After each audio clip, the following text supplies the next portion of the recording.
Welcome you to the seminar. This is our Warren Lecture that's dedicated to our colleague who passed away a number of years ago, Professor Robert Dexter, who was really a leader in the area of steel structures. As part of today's ceremony, too, we're going to be recognizing our scholarship recipients for the Dexter Scholarship at the end of the presentation. But before that, it gives me great pleasure to introduce our speaker, Chia-Ming Uang from the University of California, San Diego. He's been a faculty member at UCSD for a number of years. Early in his career, he was a professor at Northeastern University. He's a leader in the seismic design of steel structures, large-scale testing, recognized for his work on codes and just the expanding the knowledge of steel structures. He's the recipient of numerous awards, including the ASCE Raymond Reese Award, the MOSEF Award twice. In addition, he was recognized in 2007 with a very special award from AISC for being a leader for his contributions in both the research in steel structures and for his service efforts. And so he also gave an excellent presentation this morning to our grad students, one of the best that I think we've had in a nutshell, seismic design in 50 minutes, covering really the crux of the nature of what's behind the theory. It was just excellent. And so I'm really looking forward to your presentation this afternoon, and thank you so much for being here today. Thank you. It is my great pleasure to be the speaker of today's Robert Dexter Memorial Lecture. And in today's presentation, I would like to share with you my understanding of the seismic design of steel building structures in the U.S., and I would like to review what happens in the past half a century. It was about 5 months ago that ASCE Journal of Structural Engineering published a paper that I co-authored with Professor Bruno from the University of Buffalo on the state of art on seismic design of steel structures. And my presentation is more or less built upon the paper that we published that was to celebrate the 60th anniversary of the Journal of Structural Engineering. So in my presentation, I would like to divide the development of the U.S. Seismic Steel Design Code into 3 eras. Okay, into 3 eras. The first era started about half a century ago. That was in the 60s, when high-strength bolts and the welding became available instead of using the rivet in the old days. It was also at the time that the plastic design was well established, and the Professor Columbus will play a very, very important role for the development of the plastic design procedures at Lehigh University. Okay, so in that design method, even though that method was not used nowadays because the method was killed by computer, according to Professor Columbus, that method plays a very important role for the development of seismic design code in the US. In that procedure, in that methodology, the ductility concept was emphasized, but that plastic design method was not for cyclic loading, for earthquake. It was mainly for monotonic type of loading, wind load, and the gravity loads. That's how I view that as the start of the first era. What happened at that time for seismic design on the West Coast, California, for example, we used the Uniform Building Code, okay, not the International Building Code or ASCE 7 as we know now. So-called the Uniform Building Code. In that code, okay, it's divided into loading provisions, and they also give the design engineers requirement on the material side. These seismic provisions in UBC was mainly based on the so-called Blue Book, which is a recommendation provided by the SEAC, Structural Engineers Association of California. Since then, that code got updated every 3 years until 1985. That was about the end of the first era. Okay, so let's look at the 1985 Uniform Building Code to see what was done at that time. First of all, it tells the design engineers how to compute the earthquake load. At that time, we were using the allowable stress or working stress design method. So you can see that the base shear V sub W for working stress design was in this form. You can see there, this is the weight of the building, the same as what we are doing nowadays. But here there are several parameters. Each parameter does not have a physical meaning, but the product is about right. So it's very, very empirical. That's how we develop based on the engineers in the early days. They have a very, very good feeling based on the observation from earthquake damage. Then they came up with that formula. Okay, so no physical meaning. So at that time, there's one important factor that's called the K factor. That has nothing to do with the effective length factor. That the K factor is a system performance factor, and there are four values. You can see that. Okay, those one, the K. The lower the K, the lower the seismic design you need to be designed. That means if you have a better system for earthquake resistance, for energy dissipation, then you can use a lower design base shear. And it goes from 0.67 until 1.33. That's what we did in the old days, during the so-called first era. And also the material side, right? That is the loading side, telling us how to determine the earthquake load. On the material side, I'm using the moment frame as an example. Okay, moment frame was viewed as a very, very good system, such that the K has a very low value. Okay, that reflect that the engineer's view, they believe this system is very, very good. And the requirement regarding the connection design, it says, oh, you need to develop the full plastic capacity of the beam. So engineers usually will go to the plastic design provisions, and then for fully plastic capacity, or we just have the yield stress, nominal yield stress, multiplied by the plastic section modulus. For those of you who do seismic design knows, now we introduce more factor to it. But that is what we did in the old days. And also to control the buckling of the beams, okay, there's some requirement because we did not have too much research on seismic design. So UBC says, oh, you just go to the plastic design in the AISC, even though that code is not intended for seismic design. So we just follow directly from plastic design. That is what we did in those days. Here, okay, so you can see that the press design was first introduced in 1958. So in 1969, here they have some requirement. I'm giving you one example on how do we control local buckling. So in the AISC code for press design give us, depending on the yield strength of the steel, then the so-called width thickness ratio of the flange cannot exceed a certain number. That's purely from press design. And if you plot those data points and compare to the formula that we use nowadays, you can see actually our modern seismic code is still strongly influenced by the plastic design requirement. Okay. So, but there's one problem, right? As I mentioned to you, the press design is for monotonic loading. Yet, seismic design is for cyclic loading. Here, I'm showing you one of the specimen, a beam column specimen we tested.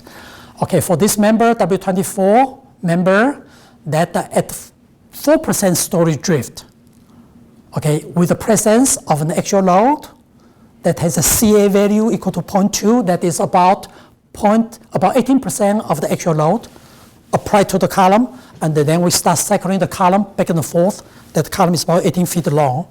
And you can see on the monotonic loading, you can see the yielding, but compared to the one on the cyclic loading, you see far more yielding on the cyclic loading, and you can see the significant buckling.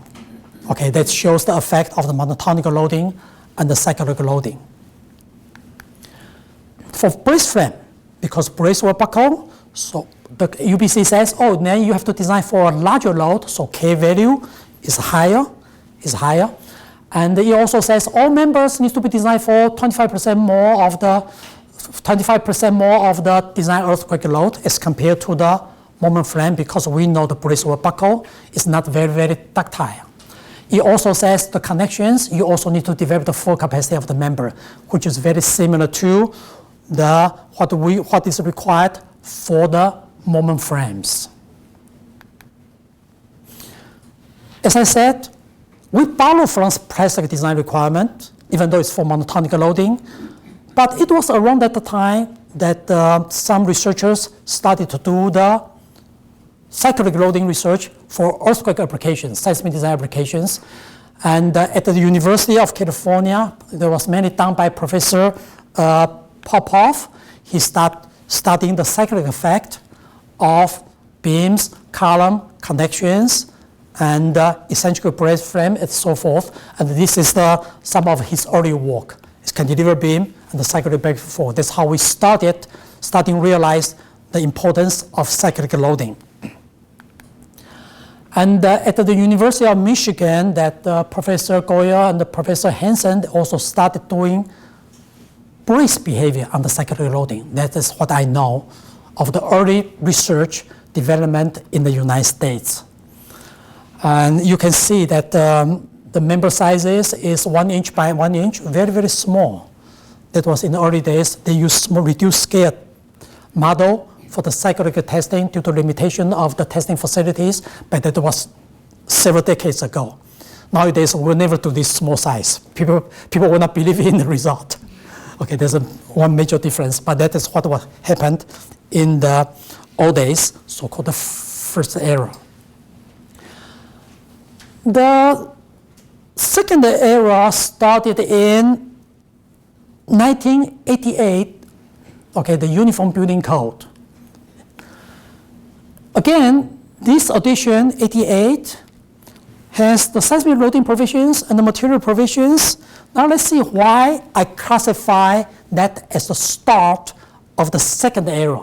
So now let's first look at the seismic loading part. Seismic loading part. You may remember, we used to use this empirical formula. Okay, each one does not have too much physical meaning. This is the base shear coefficient. Instead, we convert to this format. We come to the numerator is the elastic design earthquake load if your structure were to remain elastic. But based on the concept that we have regarding the ductility that will help to reduce the earthquake load, so UBC 88, the 88 UBC, other than using the K factor, we use a large number, R sub W in the denominator to reduce the earthquake load. This RW factor, the W, okay, this W means for working stress design. Nowadays we use R, we don't use RW. But in the second era, we use this R sub W. So R sub W is very large. We know the R can be as high as 8. But for working stress design, that R sub W can be as high as 12. And we can roughly convert the K factor and the RW factor by this formula. Okay, so this one, to some extent, is also a direct conversion from the K factor, which is also empirical in nature. In nature. So this is the formula, and you can see that the base shear is a function of the period, as we know now. Okay, this is 12 that I just mentioned to you. And this R sub W factor was influenced by another very important document, so-called ATC 306. At that time, that the document proposed to use an R factor for strength design. But the engineers were not ready. They don't want to give up on allowable stress design. They don't want to give up. That's the reason why that UBC still use the working stress design and they use R sub W. Okay, that is the start of the second era. And the R sub W in this figure that it shows clearly what is the concept. If this structure were to remain elastic, then what I'm showing here is the plot. This is the base shear ratio, and this is the story drift. If the structure were to remain elastic, it has to be designed for a very large earthquake load. Okay, but because we know the structures of a nicely designed structure has the ductility and also has a redundancy, the so-called overstrength. So code allows us to reduce that very large force to a very low level, called this point, I call the point of W for working stress design. And this is RW factor. But nowadays, we use R, so we actually reduce to this point where the first press hinge formation is expected. There's a difference between R and R sub W, but the concept remains the same. Okay, we reduce the earthquake load, assuming that we have the ductility and the system overstrength built into the system. Okay, so here that you can see that I mentioned the system overstrength, and also the diffraction amplification was also introduced. This is the first time we have this one. But many of you are familiar with the diffraction amplification factor, C sub D, as we use nowadays, and also the system overstrength, omega naught, that is in the ASCE 7. Okay, that's what we use nowadays. But during the certain era, we did not use those coefficients. Instead, we use this magic number, 3/8 of the R sub W, as the amplification factor for both system overstrength and diffraction amplification. So that is the factor, but the intent is there. Okay, before that, we never amplify the load.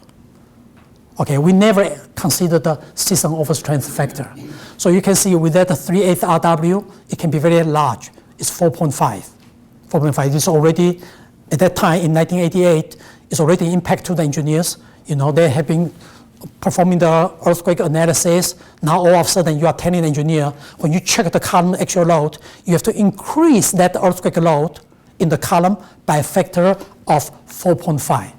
That was a big shock at that time. Okay, but now we routinely use the system overstrength to amplify the earthquake load.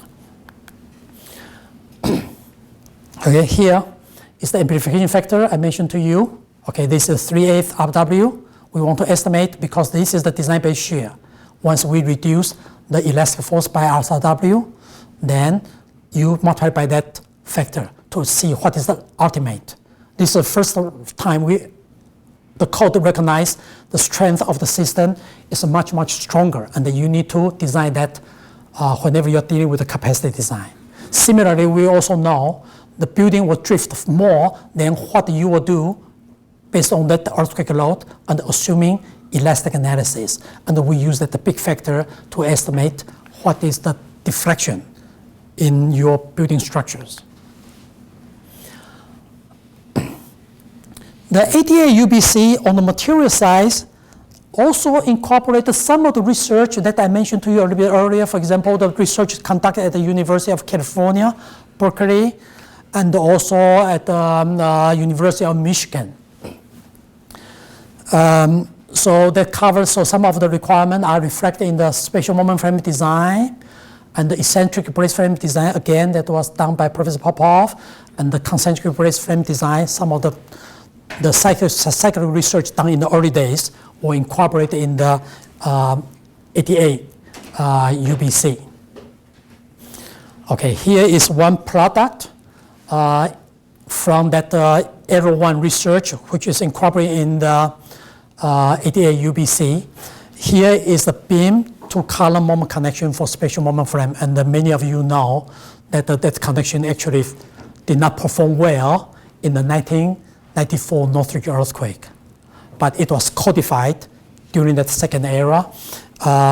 It was assumed that the beam, when it forms a press hinge, okay, that the moment will be resisted by the complete joint penetration groove weld at top and the bottom flanges, and the beam shear will be resisted by the bolted connection there.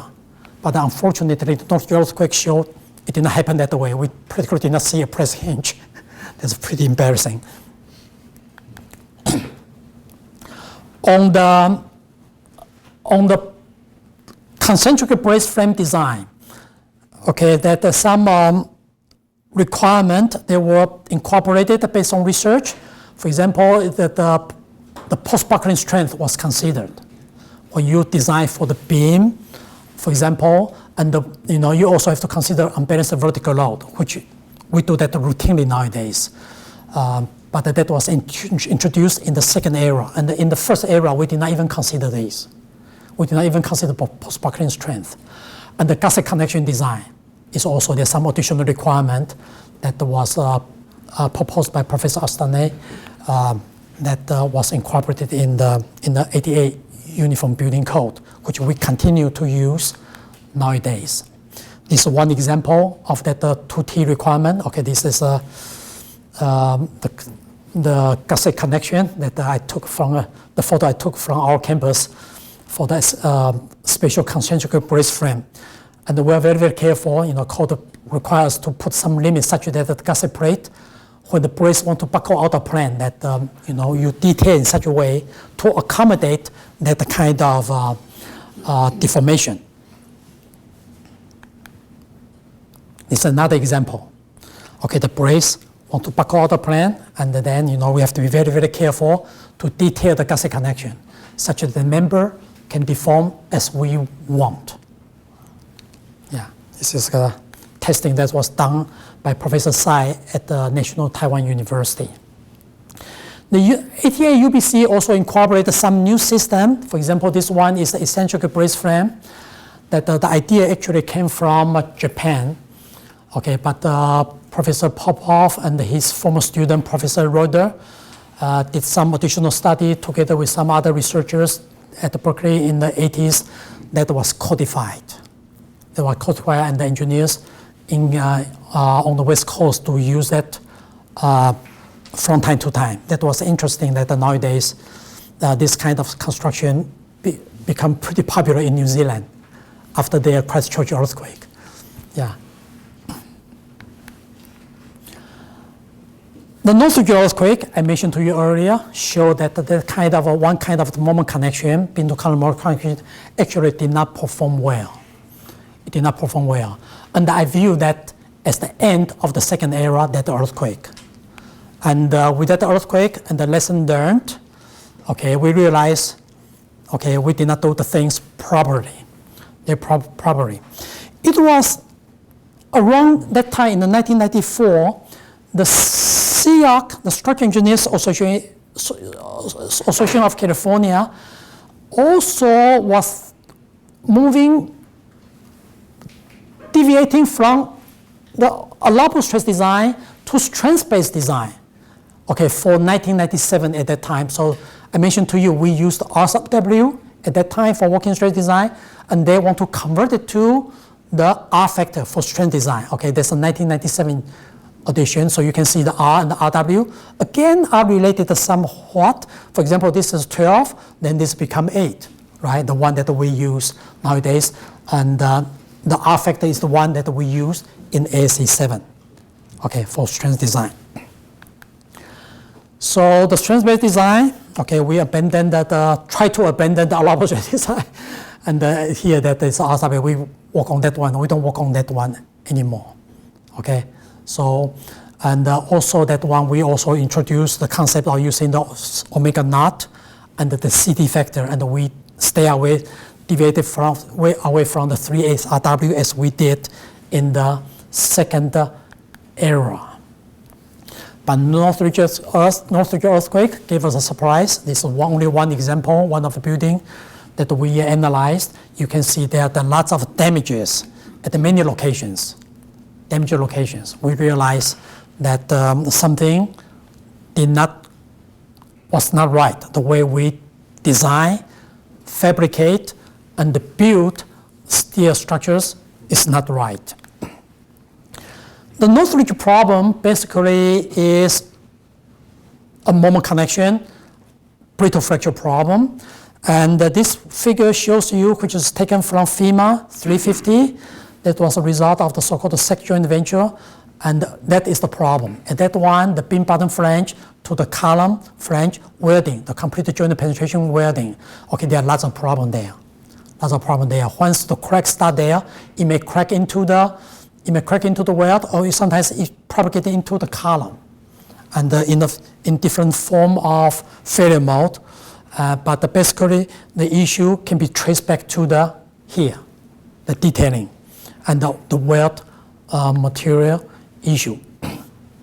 Because of the brittle fracture in those moment connections, so the so-called SEC, the very famous SEC joint venture was formed. It was composed of 3 organizations.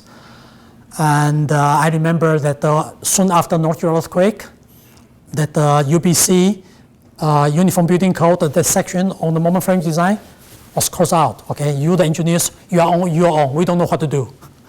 You do your way. So it took the SEC joint venture about 5 years, a national effort involving many people. They finally come up with a series of reports. Okay, so-called the FEMA 350, 51, and so forth, that you can download from the website. The all called ASCE 341, is strongly influenced by this document and by this SEC joint venture. The issues addressed in that 5 years period involves several issues. Okay, that the welding issue. Okay, welding issue, the electrode and the toughness requirement. There are many issues related to the detailing, electrode, packing, and inspection, and so forth. That was also published in another AWS code, D1.8. Before that, there's no welding code that is specifically for seismic design. Okay, we have one for buildings, static loading, and we have one for bridges, but no seismic. But now, because of Northridge earthquake, we have this D1.8. And detailing issue, for example, the well access hole, we were not very, very careful. Okay, we did not realize it is very, very important, even though it does not involve any calculation. Okay, but it happens to be very, very important because if you don't do it right, stress concentration hurt. Material issue, before Northridge earthquake, we use A36 steel and the A572 grade 50 steel. A36 steel was used routinely for beams. We did not realize because of the way we make steel, we in the United States cannot make the true A36 steel anymore. Unfortunately, stronger steel hurt for seismic design. It hurts. Okay, because of that, there's a new grade of steel was developed. It's A992 that we routinely use nowadays for the wide flange sections. And we also realize the way we design is also not right. So everybody shares responsibility. We don't blame to one particular people. My view of the impact of the Northridge earthquake, affect at least the two things. One is the conduct of the research from the researcher's point of view and the mentality of research. The conducting research. During the first era, second era, we use reduced scale model, very small model. Okay, and then we did not realize actually for beam to column moment connection, the size has effect. The deeper the beam, the more troublesome that the well will fracture. And we did not realize that. So testing smaller beam and then make a recommendation for building codes is not appropriate. So nowadays, we try to do full scale testing as much as we can. And also code allows you provide some pre-qualified moment connections that are based on test database. If you have not tested to certain depth, certain weight, code does not allow you to use that pre-qualified connection. You have to do testing to justify that kind of connection can be used. So that is one change. Nowadays, we are very careful about the scaling effect. Also regarding the welding, in the 1980s, whenever in the laboratory we do testing, if something broke, weld broke, who to blame? Welder. You did not do a nice job. You do a lousy job. You do a lousy job, So we just blame the welder. We did not realize there are many other things. We don't do it right. There's another change. Okay. Also, if you look at the literature in the old days, probably you don't see who did the welding. Nowadays, I'm very, very careful. Whenever I'm doing the welding, if that welding should be done in the field, we ask the field welder to come here. We don't let the shop welder to do it. We're very, very careful, not to mention to let our lab technician to do the welding. We'll never do that. We want to make sure it is done to reflect the practice. Okay, also the process and the welding position, now we document very nicely when we do the testing, and we're very careful on that. In the old days, nobody cared. So of course the result can be misleading, once it's incorporated into the code. This is one good example. UCST testing, we have the column and the beam, very heavy, the build-up beam, and we just ask a field welder come here and with the presence of inspector, certified inspector, okay, to make sure it is done right. Also, another thing is expected seismic demand. Seismic before and after Northridge earthquake is also affected greatly by the 1994 Northridge earthquake, okay, regarding in terms of the force and deformation. Let's first look at the expected deformation demand. Deformation. Because when you do testing, you need to determine how far you want to test it, right, in order to qualify the performance of your specimen or your connection. So you need to know how much to test to qualify. Before the Northridge earthquake, okay, this one that probably many of you are not familiar with that one, during the first era, okay, based on the 1985 UBC and the prior edition, we more or less assumes the building probably will drift to 1.5% of the story height, 1.5%. And in 94 UBC, that's even though second era, we don't use the K factor, we use R subdivision factor, but it's still thought the same way. We think the building will only drift to 1.5%. So if I were to do the connection testing, I load it to 1.5%, if it's okay, then I say, oh, this connection is good, let's use it. But after the Northridge earthquake, we realized with lots of study, numerical simulation, and earthquake simulation, we realized, oh, the building actually can drift a lot, So nowadays, the code wants us to do testing to make sure the connection or whatever it is can drift up to 4%. You can see a big difference, okay, because of the Northridge earthquake. This is the deformation side. What is the expected seismic force? Seismic force demand. As I mentioned to you before Northridge earthquake, A36 steel for moment frame construction is very common, even though we could not make A36 anymore.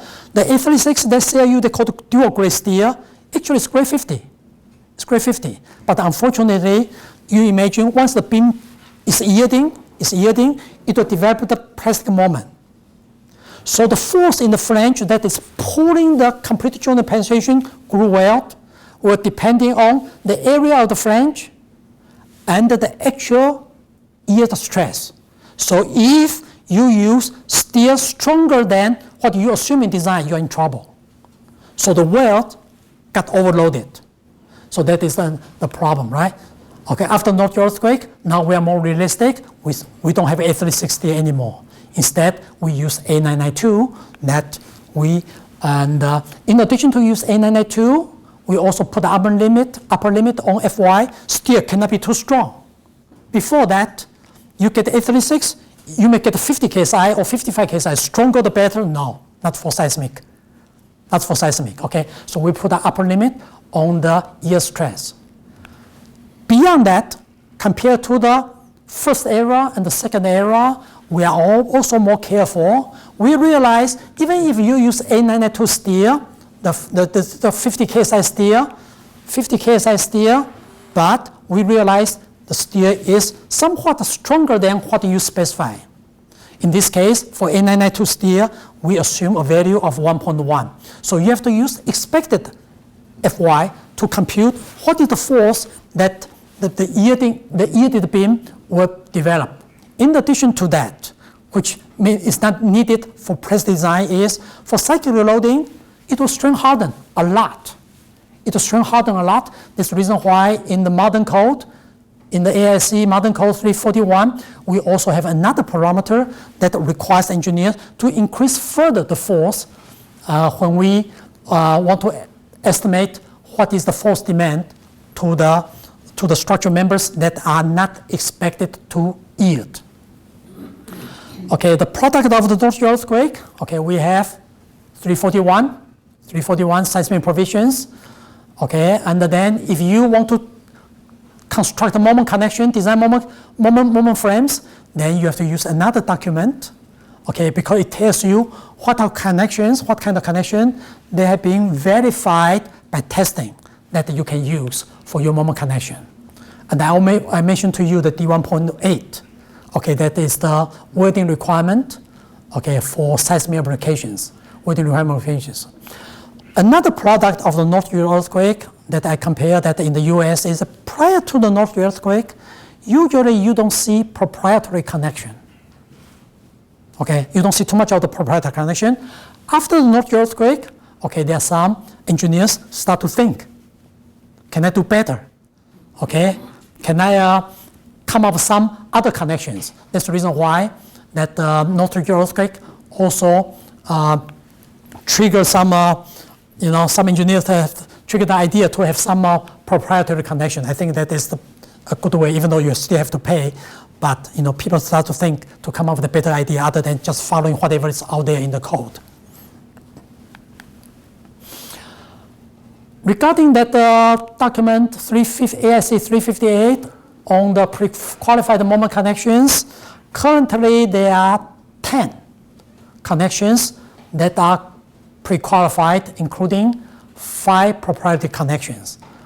Okay, some of them are being used in California quite often nowadays.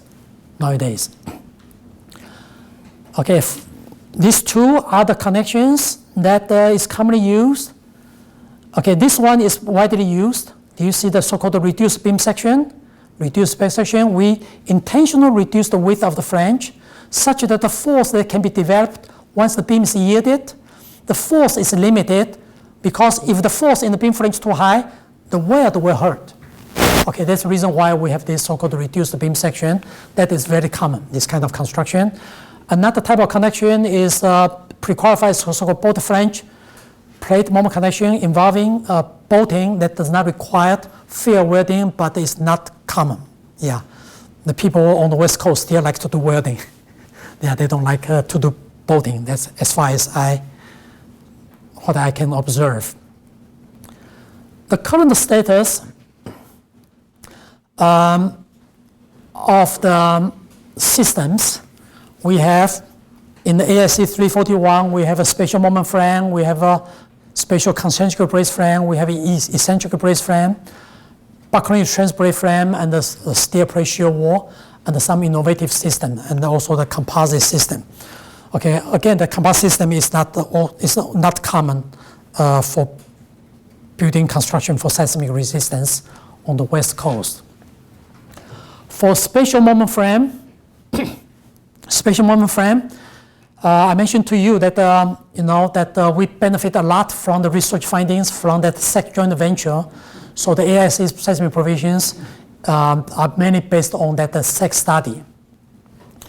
And there are some other issues. For example, that the SEC study did not focus on box column. If in case you want to do the box column, okay, then the code does not give you too much guidelines, especially you use the build-up box column. Also some weak access moment connection, but fortunately engineers usually can get away with it. So there's no pre-qualified connection if you want to connect the beam to the weak access of the moment connection. Some other issues include the deep column. Okay, the design philosophy for moment frame design is that we want the press hinges to form at the ends of the beams. For the columns, should remain elastic except at the base. Okay, at the base. So press hinge may also form at the base of the column. Nowadays, engineers routinely use deep column because code requires engineers to control story drift. So it's a stiffness issue. It's a strength issue. It's not a strength issue because moment frame is very flexible, but architecturally it's very desirable because there's no diagonal bracing. Okay, so the spatial moment frame gets used a lot, despite the fact the Northridge earthquake shows damage. Okay, this shows the damage. So in order to control the drift, we need stiffness and we need moment of inertia. We need the moment of inertia. So here I give you one example. If you were to use this shallow column W14 by 426, this is the moment of inertia you need to control drift. Engineers may go to another one, similar moment of inertia, then use much deeper section. This is a 30-inch deep, other than 4-inch deep. This is drawn to scale. And they can use this one other than use this one, and you can see the saving per pound. So there's good incentive for the design engineers to use deep column in their design. The problem of using the deep column is because it's much deeper, okay, and the flange thickness is also smaller, so you can see the so-called the width thickness ratio for the flange. Compare the deeper column to the shallow column, you can see the value, especially this web, you can see the web. This width thickness ratio is much larger. So these kind of columns are prone to okay, so I have those one, are prone to local buckling problem. It was about 8 or 10 years ago that we did some testing for AISC for the application of a brace frame. And we were testing columns for brace frame. For those kind of application, usually we would use shallow column. Here I give you one example. One specimen we tested, okay, the W14, that is the shallow column, much stockier section. And then we put pretty high actual load, okay, close to 40% of the yield load. And we drift to, for example, to 3%, okay? So over there you can see that the kind of, you don't see too much buckling. It's very, very good. Okay, it can develop press hinges. Actually, our testing shows it can go way beyond 3%, and in this case, we can go to 6%, 8% with this kind of section, stocky section. They're very, very good. So there's no problem for the column base to form press hinges. And in the past 2 or 3 years, we tested a deeper column because of the concerns raised by the engineers. So in this case, we test W24. Okay, the 24 inches deep column. So this one is about 18 inches deep. And then we test the column, we lay it horizontally, and we apply actual load. And in this case, we apply the actual load. This is about 36% of the year load. And you can see at the 3%, you can see significant amount of local buckling as expected, because the width thickness ratio is much larger, but compared to the shallow column, it's much, much better. So it tends to be a problem, and here is the response that from the testing. You can see that the degradation in strength is very significant under cyclic loading. This is another section. Okay, it's a video. Okay, look at the previous section. This is the W24 by 131.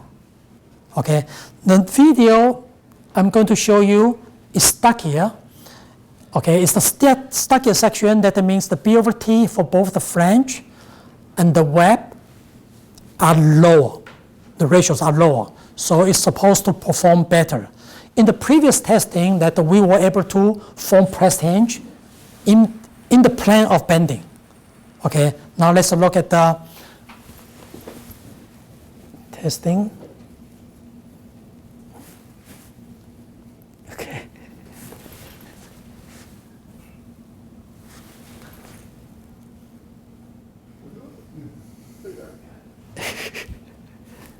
Okay.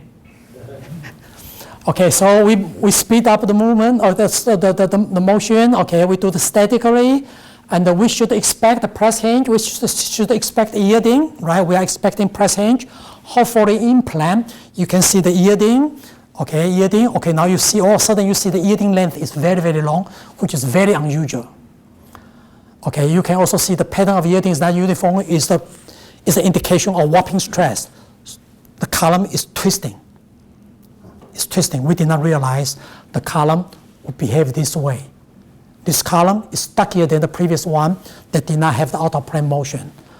But whenever you have the deep column, okay, it's very likely you have this kind of failure mode. And we test a good number of them. We test more than 40 columns. And we see this quite often. Sometimes in plan, some of out of plane. So for moment frame design, okay, there's some room for improvement in our current code. Okay, despite the fact that now, deep column get used a lot. And we should see that the tightening of probably the web, the width ratio in the next edition of the seismic code. Okay, that is on the current status of spatial moment frame. We seems to be okay based on the research finding of SAC. And there's some miscellaneous issue. For example, I just highlight the deep column phenomenon. Okay, other than that, it's pretty good. Spatial concentric brace frame is more or less in a pretty good shape. Also, after the Northridge earthquake, okay, the engineers, for a certain period of time, the engineers try to stay away from the moment frames because of the problem, and before the AISC came up with the recommendations as to how to design moment frame, so some engineers would go to brace frame. So after year 2000, there's a renewed interest on spatial concentric brace frame research, including some testing that was done using the master lab at your university. Okay, this is again some photos that I took in San Diego, including one on our campus. They get used a lot. Okay, whenever architecturally the bracing is not a problem, then that is very economical system. Right, but then some testing that was done by Professor Main at the UC Berkeley, that he saw that the gusset plate connection is very important. When the brace in tension, sometimes the gusset plate may buckle. That's very strange, even when the brace was in tension. That was because of the so-called pinching effect. They make column try to pinch. It squeezed the gusset plate. The gusset may buckle. So there was a good amount of research that was done in the past 10, 15 years. And there were some recommendations made. Okay, there's some detail that is by Professor von Stock at the University of Illinois. There was some recommendation, try to introduce a hinge, to avoid that kind of problem that is contained in the ASCE 341. This is the photo I took from the construction of elementary school. They did incorporate some of the detail that is in the ASCE 341. And Professor Reuter at the University of Washington also continued to research, try to improve, because sometimes the gusset plate can get very large based on the current requirement. So he did some testing here and come up with some better way to detail the connection. Lots of effort is on connection. Connection is so important in seismic design. Yeah. Eccentric brace frame. Okay, as I mentioned to you, that was imported idea originally from Japan, and Professor Popov and his researchers, his former student, that did a lot of work that was codified in the second era of the building code, Uniform Building Code. This photo is taken from my former colleague, Professor Philitrot, when we went to Seattle area in 2001. Yeah, he took this photo. He told me this is the retrofit of the building, probably historical building, a pretty old building. I heard it's the headquarters of the Starbucks. I don't know whether it's true or not. Retrofit. And he went there and he took this photo. Good or bad? Good or bad? Flicking of the painting is a good or bad? Good. It worked. Right? It's yielding, right? It worked. Yeah, that is good. Unlike the moment connection in the Northridge earthquake, we like to see press hinge, we see nothing. And because the weld broke, right, it's no good. Okay, that's a good sign. It's working. It's an eccentric brace frame design, okay, and Professor Okazaki used to be teaching here, right? Yeah, at the University of Texas, Austin, while working with Professor Engelhardt. They have been working very hard to come up with a solution.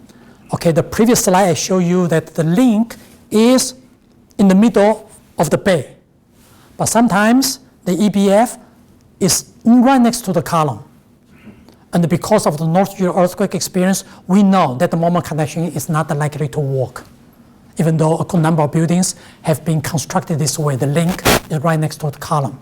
Why is that? Because over there, you have a very high demand because the shear link, the shear is also very high, make it even worse. And Professor Okazaki, together with Professor Inglehart, they try a variety of details, try to make it work. It's difficult to make it work. And this is the one idea that we at the UCSD, our team, together with their team, jointly came up, and we have one idea, but AISC has not followed up on that, to pre-qualify the connection. So AISC basically says, stay away from it. Currently, we don't know what to do with that connection. So if you do EBF, don't put that right next to the column. Okay, this is the one that taken from Professor Bruno's report. Okay, this is as I mentioned to you in New Zealand, the concrete moment frame did not perform well. Okay, in the 2001, 2002 did not perform well. But during that earthquake, it was observed at least 2 tall EBF building performed well. That was very encouraging. So engineers in New Zealand, in their rebuilding of the Christ Church, they do use EBF. But this is one that I have never seen. I have not seen, even though I only read it in papers. Okay, this is so-called a replaceable shear link. They bought it. I have not seen any building that was constructed this way in California. Okay, but the idea is to make it replaceable. That is one of the trend in the seismic design and construction, to make it easily replaceable. So that gets used quite often in New Zealand. Okay, this slide shows the different kind of systems in AISC seismic provisions. Moment frame, ordinary moment frame, spatial truss moment frame, spatial concentric brace frame, eccentric brace frame, and these two. I want to highlight this. I want to comment on this very briefly. The first one is the spatial plate shear wall. Okay, that is the one system that was introduced, a new system that was introduced in the third era in 2005 edition of the seismic provisions, 2005. Okay, this is a new system. Another new system is so-called Buckling-restrained brace frame. Again, that was first introduced in 2005. Those two new systems. For the first one, the spatial plate shear wall, shear wall, actually it was adapted from the Canadian code. That was already in the Canadian code. We did not have that one. But Professor Bruno, continued to improve it, and including lots of research, including testing, and then that his recommendations are incorporated in the current AISC seismic provisions. That is a new system. And the idea of this approach, the American code, North American code, is to use the so-called unstiffened plate. We let the plate to buckle. This philosophy, the tension field action, this philosophy is very different from the one used in Japan. Okay, the idea was from Canada was originally from Professor Kulak, okay? But we did not, in Japan they would stiffen it to make sure the plate will buckle, but we did the opposite, we just let it buckle. Okay, make the plate thin. So that is the approach used in North America. And those are based on the research by Professor Bruno. So that's the stair plate shear wall. The second new system is becoming very, very popular on the West Coast. And I also heard it's also very popular in the reconstruction of Christ Church. Very popular. Is to use the Buckling-restrained brace frame. Again, the idea was originally from Japan. After the Northridge earthquake, we did not know what to do with the moment frame. So some engineers introduced Buckling-restrained brace from Japan.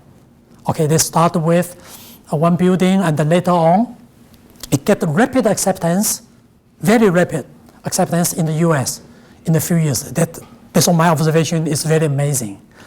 And the Buckling-restrained brace is a ductile basically it's a ductile brace frame. The brace will not buckle. Okay, it's not buckle.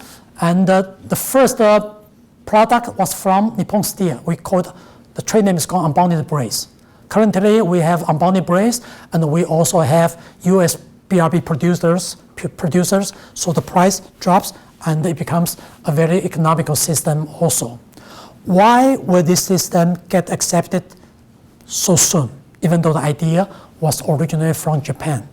In Japan, they treat the BRB as a damper.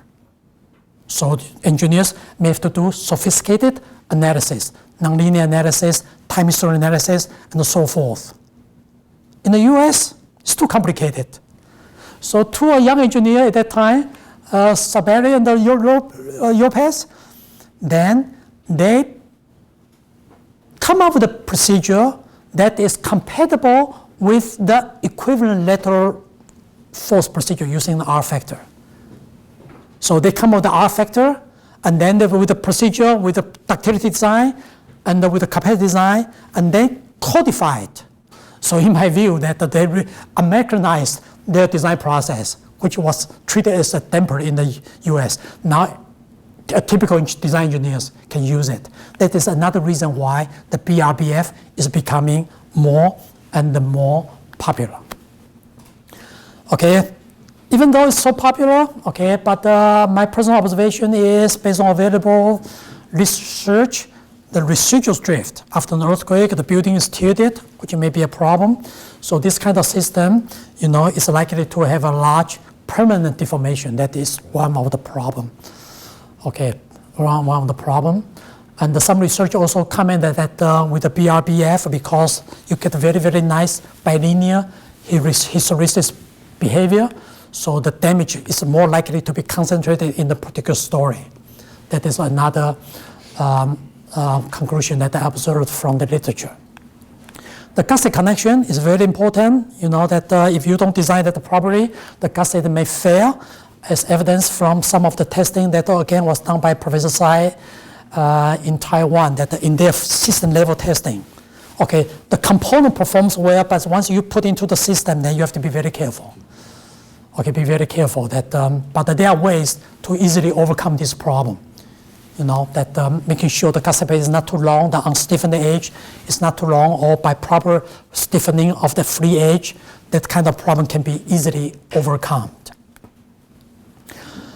Also, during the third era, there are some other ideas that have been proposed that include the rocking system, even though this idea was not new.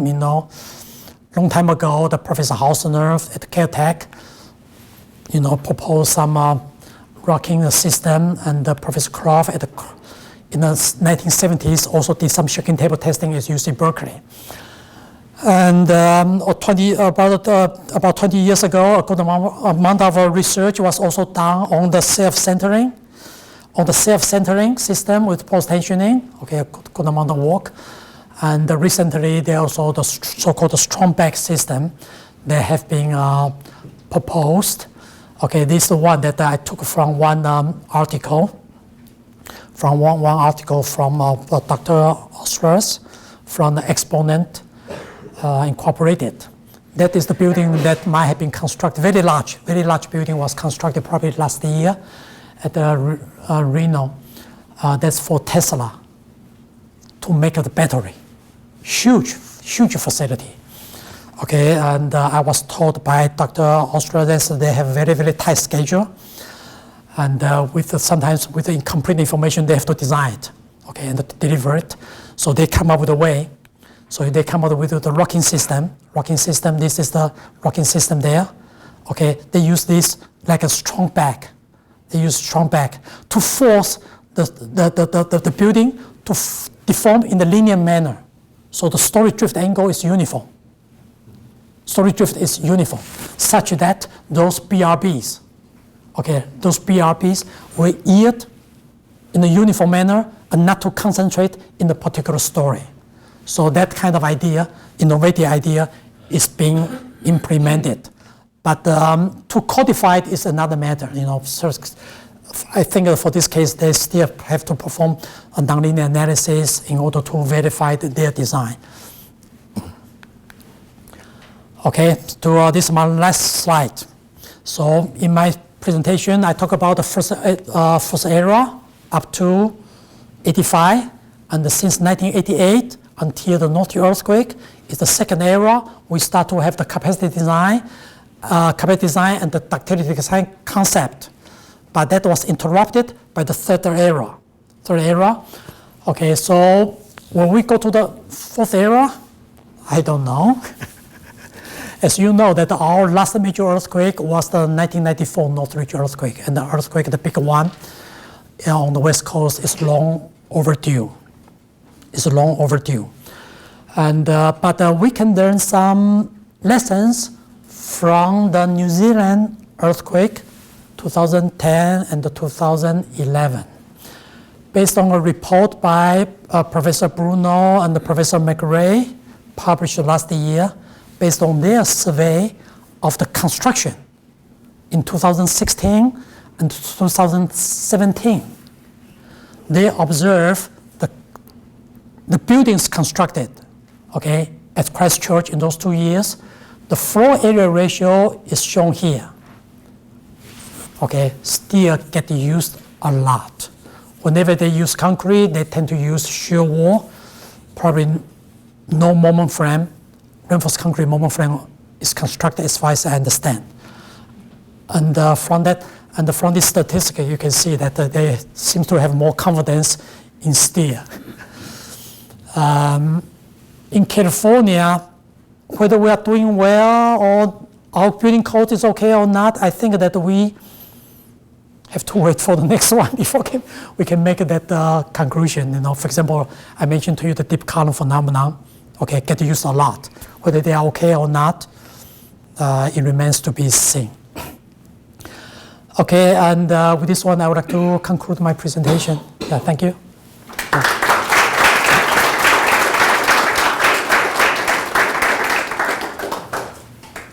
We have time for one or two questions before we do the scholarship presentation. Any questions?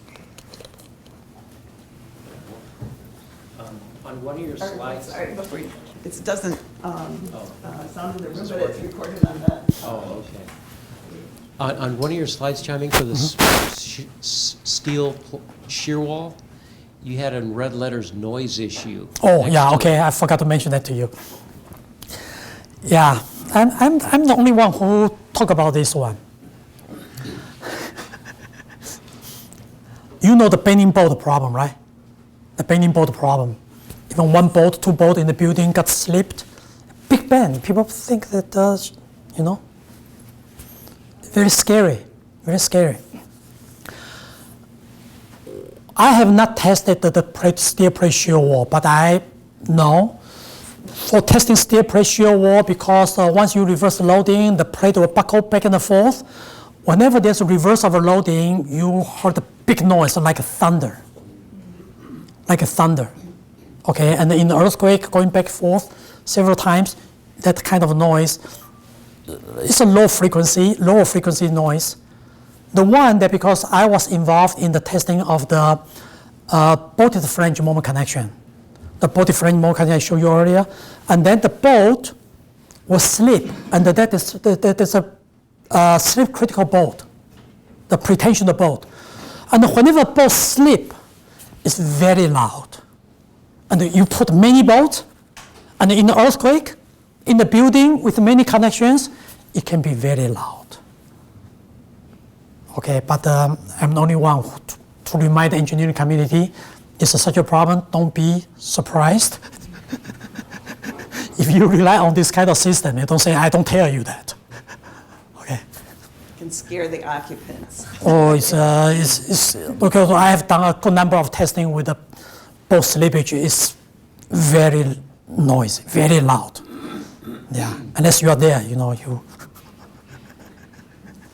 Well, without further ado, I'd like to thank our speaker, and then we'll do the scholarship presentation. He'll be around if you have questions, but I want to make sure we can get to the reception as well. So first of all, thank you to our speaker. Okay, thank you. Thank you very much. Thank you. And I'd like to ask our two scholarship recipients to come forward, Rebecca McCoy and Paul Paul, I'm forgetting your name for a moment. Mako, sorry, Paul. So with the Dexter Scholarship, I'd like to thank Lauren Linderman, who was the leader of our scholarship committee in the selection process. This scholarship was put forward for a number of reasons. One, Robert Dexter, he worked his way through school. He was committed to service of the profession and things like that.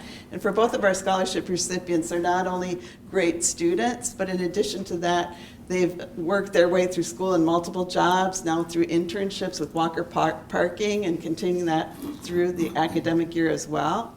And with Paul, you have also worked with Unisystems, the kinetic structures, and also through a research assistantship with Professor Linderman on post-tension structural systems.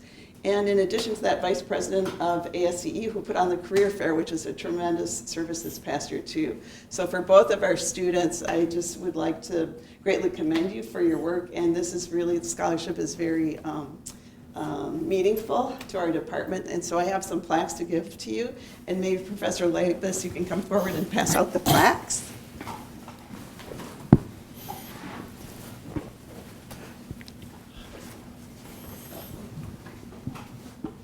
Okay, Paul Michael, congratulations.